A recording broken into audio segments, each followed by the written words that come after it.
कब करे हो? कल खिचड़ी बनाते हो? अरे जम के तो बोलो, सब बनाते हो? कभी मालूम है कि खिचड़ी क्यों बनाई जाती है मकर संक्रांति में?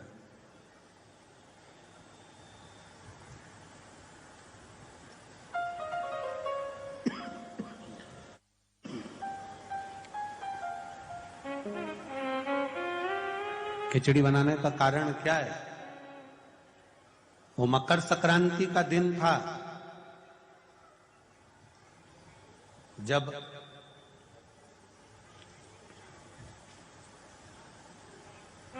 सनातन धर्म पर आंच आकर खड़ी हो गई थी और सनातन धर्म को नीचे गिराने वाले लग गए थे। चारों तरफ आक्रमण कर दिया था। तब सैनिक भी नहीं थे। तब गुरु गोरखनाथ जी ने अपने सारे शिष्यों को कह दिया था कि चिमटा उठाओ और चल पड़ो युद्ध के लिए। तो सारे साधु, संत, सन्यासी, तपस्वी, साधक, उपासक जितने थे वो सब युद्ध करने के लिए आ गए।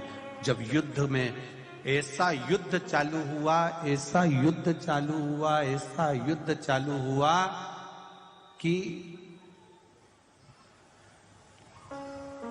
खिलजी अपनी सेना को लेकर पीछे हटने लगा, फिर आक्रमण कर दिया। गोरखनाथ जी ने देखा कि अब आक्रमण हो गया, अब क्या करें?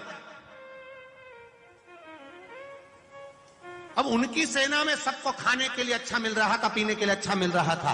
तंदुरुस्त होकर फिर सामने आकर खड़े हो जाते थे। मकर संक्रांति का दिन गुरु गोरखनाथ जी को मालूम पड़ा आज भोजन में तुम्हारे संतों के पास कुछ भी नहीं है,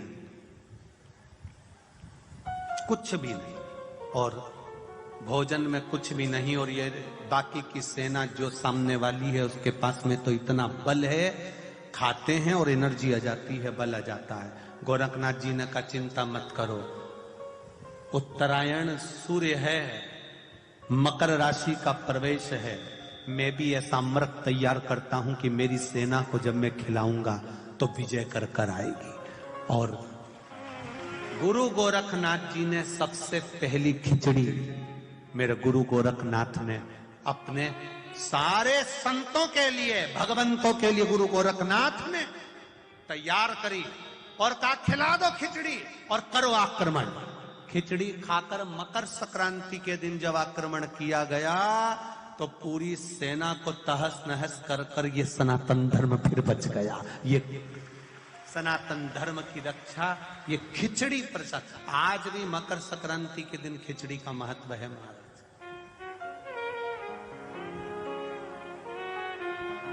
क्यों क्यों बनाए, किस लिए, क्यों मकर संक्रांति के दिन वो उड़ाते हो? अरे जम के तो बोलो।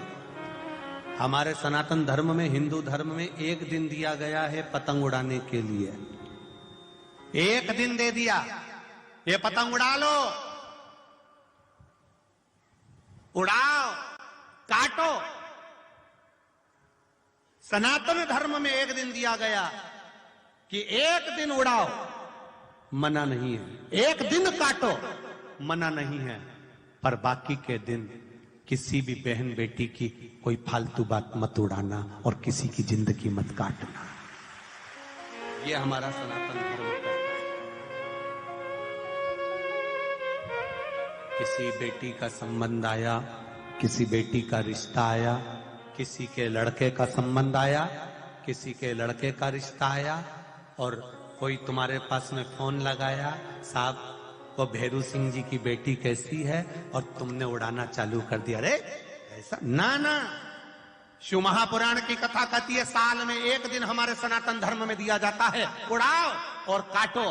केवल एक दिन उड़ाना और एक दिन काटना, बाकी के दिन किसी बहन बेटी की मत उड़ाना, किसी व्यक्ति की मत उड़ाना।